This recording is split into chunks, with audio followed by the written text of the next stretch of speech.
On the final Monday of May each year, we remember to pause and honor the soldiers, known and unknown, who gave their lives while serving the United States military in the fight for freedom and democracy. Before it had the name Memorial Day, it was known as Decoration Day. It got that name after the Civil War. Families and communities decorated soldiers' graves with flowers and flags so that they were never forgotten. In 1868, 3 years after the Civil War, General John Logan issued an order declaring that Decoration Day should be observed every spring. The very first official Decoration Day took place at Arlington National Cemetery on May 30th, 1868. About 5,000 people gathered to decorate the gravestones of 20,000 Union and Confederate war soldiers. As time went on, Decoration Day became known as Memorial Day and was expanded to include all fallen troops, not just those from the Civil War. And in 1971, Memorial Day became a federal holiday. But that's not the only story about how Memorial Day began. An important part of Memorial Day's history was nearly forgotten until a professor named David Blight rediscovered it while researching the Civil War. This story begins in Charleston, South Carolina. There, a community of Black residents, many of them formerly enslaved, chose to thank, celebrate, and properly lay to rest the soldiers who had fought for their freedom. The Civil War effectively ended April 1865, when Confederate General Lee surrendered his troops to Union General Grant. Charleston, South Carolina, like so many cities, lay in waste, having been bombarded and burned. After the war, most of the white residents had left, and the city was left quiet and broken. During the war, a racetrack for horses in Charleston had been used as a prison camp with just horrible conditions.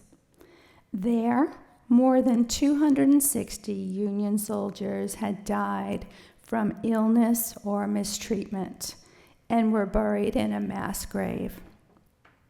Just days after peace was declared, for an estimated 2 weeks, Black residents, mostly formerly enslaved, who remained in the area, began the sacred work of honoring the dead. For about 2 weeks, they cleaned up the site, buried each soldier with care, and built a fence around the new cemetery. Over the entrance arch, they placed a sign that read, "Martyrs of the Racecourse." Very soon, on May 1st, 1865, an estimated 10,000 people, 10,000, gathered at the site. Most were Black residents of the area, including 3,000 African American school-aged children, their arms loaded with roses. They commemorated the soldiers with a day filled with singing, sermons, and military honors performed at the cemetery by the now famous 54th Black Union Regiment. After the ceremony, many families stayed to picnic and be together, a tradition that echoes in many of the ways that we observe Memorial Day today. Within 50 years, certain people living in Charleston would deny that these events ever happened. Eventually, it was forgotten by most people. But thanks to newspaper clippings and historical documents, we now know the truth. The origins of Memorial Day began not only to generals and officials, but also to Charleston's freed women, men, and children who chose to remember, honor, and uplift those who sacrificed everything. That's what remembering means, and that's what Memorial Day means. The symbol of our faith is a chalice with a flame. Each Sunday, a member of our congregation lights our chalice as we hear the words that remind us why it's important to us. Jennifer Backmeister will come forward to do that. The act of lighting this flame takes a mere second. However, the flame means so much more than that simple act. It builds a connection to every other UU church in the world as we all do the same thing at the beginning of each service. It reminds us of our history. It prompts us to roll up our sleeves to work in the present for the greater good. And it lets us imagine a future that we will build to leave the world a better place. So much for the simple act of lighting a flame. Thank you, Jennifer. I invite you to please rise in body or spirit and join our song leaders to sing our opening hymn, number 121, in the gray hymnal, We'll Build a Land.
was great.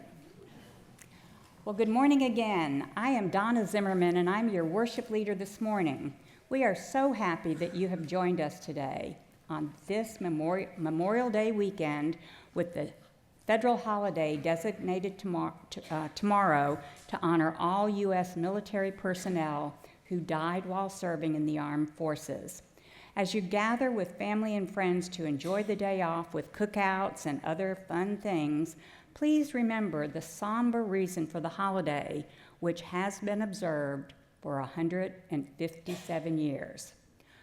Another significant date in the life of our liberal religious tradition was in 1825, 200 years ago, when one of the two denominational forebears came over from Europe and was founded in the United States as the American Unitarian Association.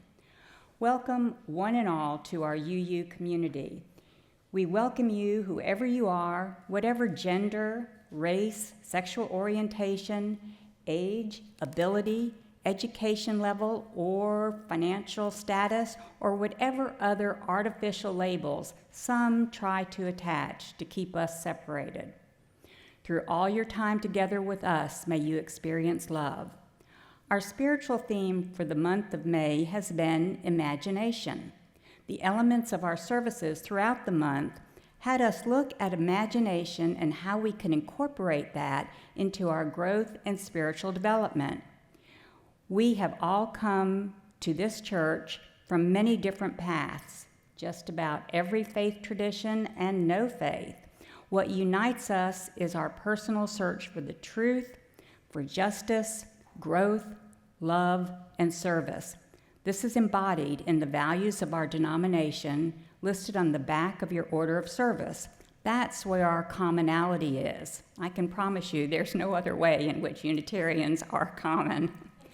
Together we support each other in our individual journeys. If this is your first time here or as a returning guest, I invite you to stop at the table at the entrance and get some information about our church and our denomination, and get a name tag so that we can start to get to know you. After the service, there will be refreshments served at the windows in the back where we spend time socializing, and there are chairs reserved at the back of the rows to provide seating for people who might have mobility issues. We hope everyone will find a safe, welcoming, and loving community here, and that you can imagine yourselves as part of us. Remember, though we cannot make a difference in the world by simply going to church and imagining how things can be better, we need to be the church and live out our values to build that different world we seek. If you will please ensure that your phones and other electronic devices are turned off, we will enter into this sacred time together. As I mentioned earlier, the UU denominations has values that guide us to be our best selves rather than a creed or dogma that we must profess in order to be a UU. In addition, members of our BBUUC congregation came together to develop our own commitment to each other and how we will be in relationship with one another. We say this agreement, this covenant, every Sunday to remind ourselves of our intentions. Please be seated and join me in reciting our Congregational covenant, which is printed in your order of service.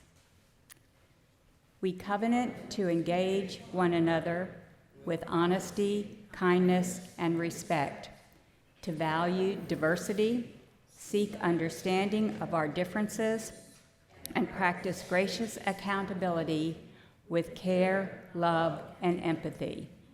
We make these promises to those who are here and those yet to come, so that we may be a safe, welcoming, and beloved community of acceptance, learning, and transformation. Now please rise in body or spirit and join in singing our call to worship. The words are also printed in your order of service.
Thank you so much, both of you. As Jessica Selby and Helen Met come forward to assist with the offering, I remind you that one part of our shared responsibility to this congregation is demonstrated during the offertory when you are invited to open your hearts to engage in the spiritual practice of generosity. For almost 35 years, the support of this community has allowed BBUUC to be a beacon of liberal religious values in our city. Your gifts will sustain both the church and the work we do in the community that demonstrates our values. We are completely self-supporting, and we are grateful for your ongoing faithfulness to your pledge. We provide you many ways to give: electronic, QR code, bank drafts, all that good modern stuff, and we still pass the plate. No matter which method you choose to make your contribution, we still do this each Sunday. Please take the plate when it comes to you and pass it to your neighbor or the row behind you, and add your good energy to this tradition.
Elizabeth, the pulpit is yours.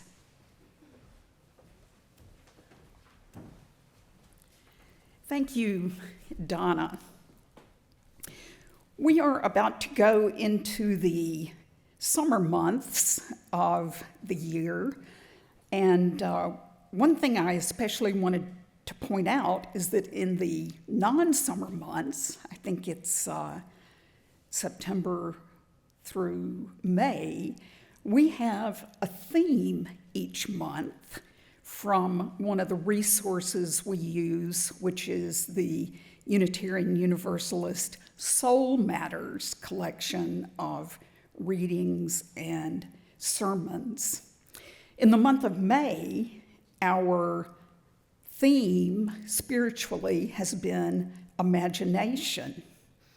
We've had sermons from our Soul Matters resources that touched on imagination, and we've also had sermons written by our members that touched on imagination.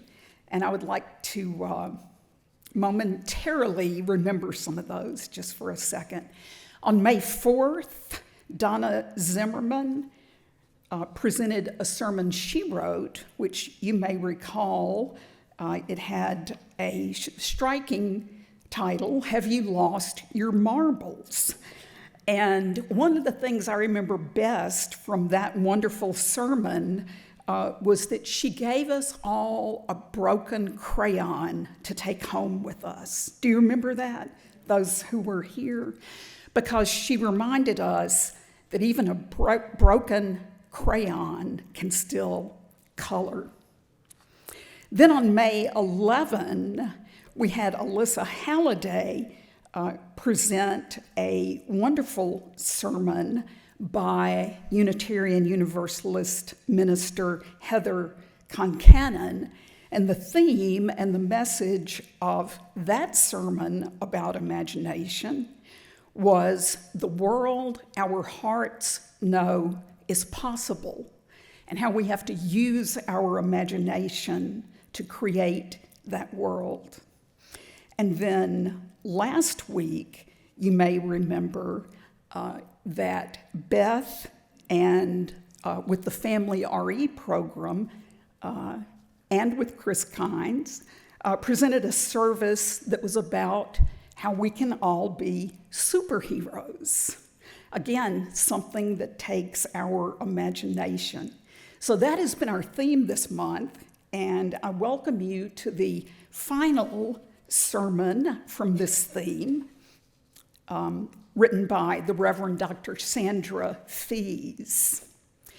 Reverend Fees begins by reading part of a poem by Langston Hughes entitled Dreams. Hold fast to dreams, for if dreams die, life is a broken winged bird that cannot fly.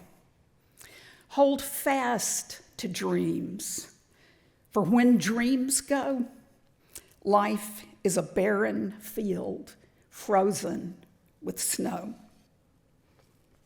Then Reverend Fees begins her sermon. Christopher Wren was an English architect and mathematician. Christopher Wren was an English scientist and mathematician. He was also a distinguished architect. He is best known for designing 51 churches. That includes St. Paul's Cathedral after the Great Fire of 1661 had leveled London.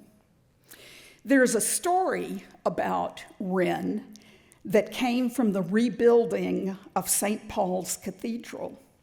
The story has been passed along as a parable, which has taken various forms, and I'd like to share it with you today. One morning, walking to work at St. Paul's, Wren saw some scaffolding and stopped to ask 3 of the individual workers what they were doing. Wren asked the first worker, "What are you doing?" The worker replied, "I'm laying bricks." Wren walked further and came to a second worker and asked, "What are you doing?" And he got a different answer. The worker replied, "I'm building a wall." Wren walked on and came to a third worker and asked, "What are you doing?" This third worker, with a light in his eye, said, "I'm building a cathedral to God." How would you answer if asked, "What are you doing?" What are you doing as a member or friend of this church?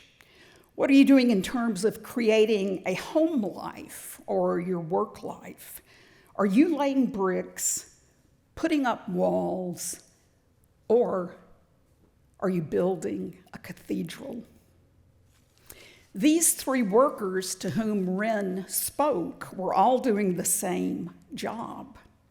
The difference among them was not a difference in what they were doing, but a difference in their perspective on their work.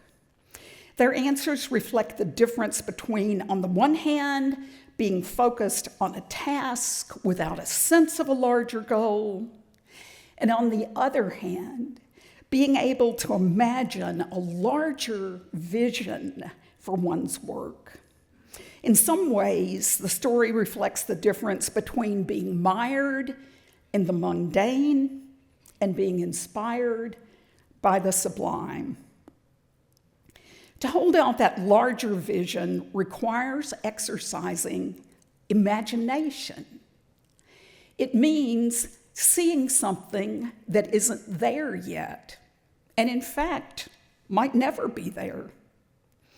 Having a vision is sometimes described as the intentional practice of imagination. Bringing the practice of imagination to what we do can motivate us and inspire us, particularly when we might otherwise feel discouraged, challenged, bored, or beleaguered. Imagination can lift our eyes from the mundane. I have to remind myself that when I am doing chores or projects that I don't particularly like to do, there's a larger purpose for what I'm doing. I had some work done on my kitchen recently. Some of it had to be done to make necessary repairs, and some was for aesthetic reasons. In my mind, the project was small because my kitchen is small. It ended up being more work than I anticipated. There were far more steps along the way than I realized there would be. There were a lot more tasks and details that required my attention than I had expected. Looking at pictures in magazines and on Pinterest was fun, but trying to get quotes from different contractors almost caused me to give up. Oh heck, let's just say it. Trying to get contractors to return my phone calls was the most challenging part. There were a few points in the process where I thought maybe I should cut some corners because it felt easier than trying to do all the work that had been planned. I didn't account for how long it would be from when I began the process to actually completing the project.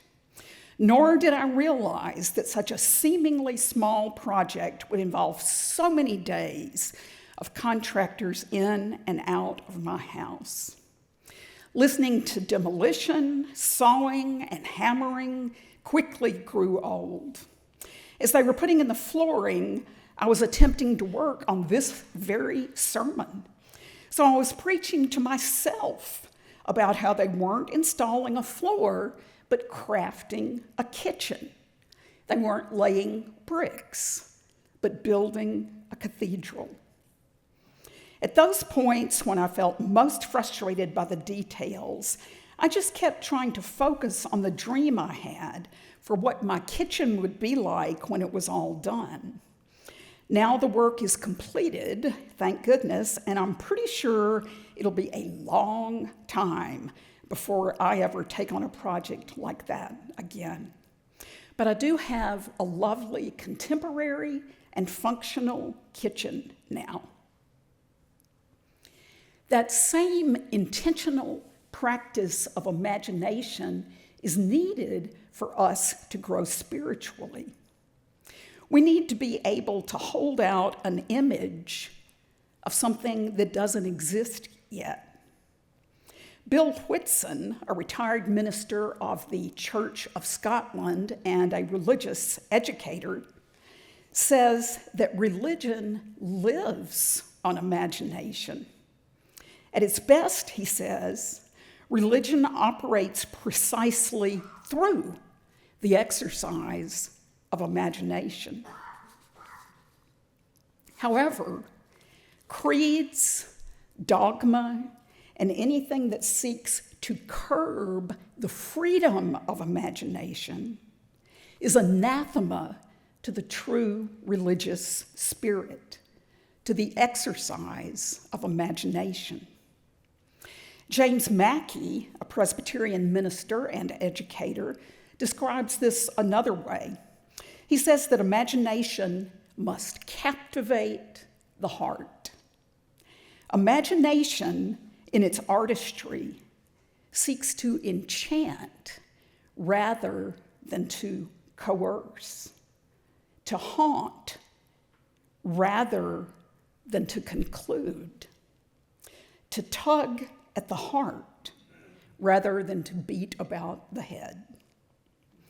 When exploring imagination in religion, another spiritual teacher, the Franciscan spiritual writer Richard Rohr, refers to the Imaginarium.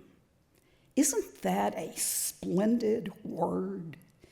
You just kind of know what it is by hearing the word. But I'll give you the quick definition too. An Imaginarium is a place devoted to the imagination. A house of worship can be an Imaginarium. Our Unitarian Universalist community is an Imaginarium. A person's very being, yours and mine, are Imaginariums. Each of us has our own. Each of us is our own.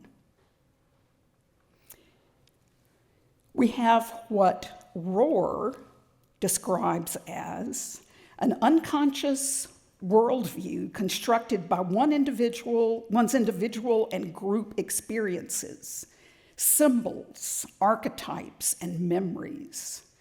For example, Jews, Muslims, Hindus, Catholics, and Protestants all have very different Imaginariums.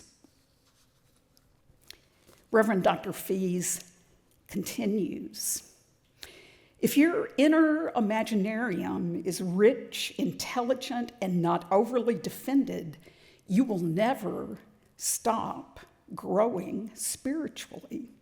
My advice? Read more poetry and literature, watch movies, listen to music, visit museums. The artist is a prophet, someone who helps us be self-critical and creative so we don't stay stuck in the status quo. The prophet models and embodies a new way of thinking and being that allows us to imagine a larger, more inclusive way to live.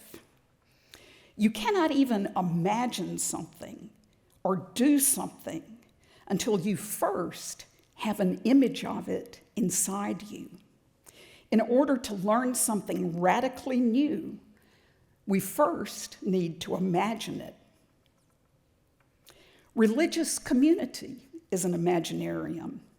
It is a place where we model and embody a new way of thinking and being.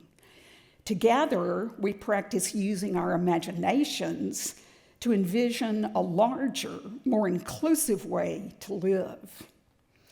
The imagination helps us dream up new ideas and shift our attitudes. It leads us to imagine worlds, beings, and possibilities that don't physically exist yet or may never exist. It leads people to reflect on what happens after they die and to imagine various ideas of the afterlife. It leads to different understandings of the source of life as we imagine how existence and we humans came to be and what meaning we can ascribe to our living. One of the things imagination enables us to do is to aspire to idealized values, values such as compassion, liberation, and empowerment that we associate with religion. Unitarian Universalism imagines a more inclusive, more just, and more interconnected way to live. Our values guide us toward transforming ourselves and others as we strive for the dream of beloved community. Describing what Unitarian Universalism is doing as building the cathedral is another way to say we are in the business of building the beloved community, the place where love is at the center. And then I came to a part of Reverend Fees' sermon that especially spoke to me because it made me think of a lot of the people we have here in this religious community. There are a lot of details, Reverend Fees goes on, and tasks that are involved in building a more liberatory, more compassionate, and more empowering way of life. Taking care of our physical spaces, our church buildings, literally our cathedrals, is one of those ways. It's a pretty huge undertaking. There's the day-to-day cleaning and tidying up, as well as the major projects such as replacing furnaces, roofs, and windows. There are the ongoing upgrades and repairs due to normal wear and tear. Keeping the space beautiful and well-tended involves a lot of bricklaying. If asked, what are you doing? Those who devote themselves to this ministry might well answer that they are building a cathedral in which present and future people will be able to worship, learn, grow, and seek justice. They are tending to a physical space where people can hold fast to their dreams. Taking care of our technological needs involves some critical tasks, such as setting up microphones, doing sound checks, and staffing the soundboard during worship and programs. Those are the tasks, the bricklaying part, if you will. But those who volunteer for this ministry have a larger vision for this work. When asked, what are you doing? They might well answer that they are ensuring consistently high-quality experiences for everyone. As an inclusive experience must be one of the things that matters to us. Taking care of each other in times of struggle and blessing requires a similar vision. Sending cards, making visits, making phone calls, and checking in with people at church is an expression of authentic care. Those involved in this ministry know that their care lifts people's spirits and deepens their sense of connection to this religious community. If asked, what are you doing? They might well answer, we are holding a vision of love and wholeness, letting people know that they matter and that they are not alone. What we do, what each of us who are part of this religious community does, from making coffee to teaching children and youth, to ushering and greeting, to leading study groups, to singing with the song leaders, to outreach in the community, all of these are in service of a larger vision of love. Thus ends our month of special spiritual focus on the imagination. May we exercise our imaginations. May we let our imaginations captivate our hearts. May it be so. May it be so for you Blessed be, and amen.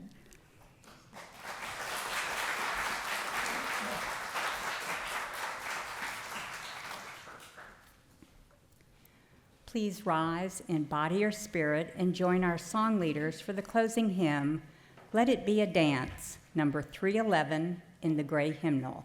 Then remain standing for the closing words. What? Wrong thing? Number 6. Oh, I'm 6. Okay. Oh, okay. Just as long as I have breath. Sorry. Huh? Either one. Just as long as I have breath. Number 6.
Jennifer will now return to extinguish the chalice, and may we take to heart the wise words of George Bernard Shaw. Life is no brief candle to me. It is sort of a splendid torch which I have got a hold of for the moment, and I want to make it burn as brightly as possible. Amen. As you return to the world from this space of safety, imagination, and love, I invite you to use your breath to dance and raise your voices to sing and build a space for others to join you. May it be so.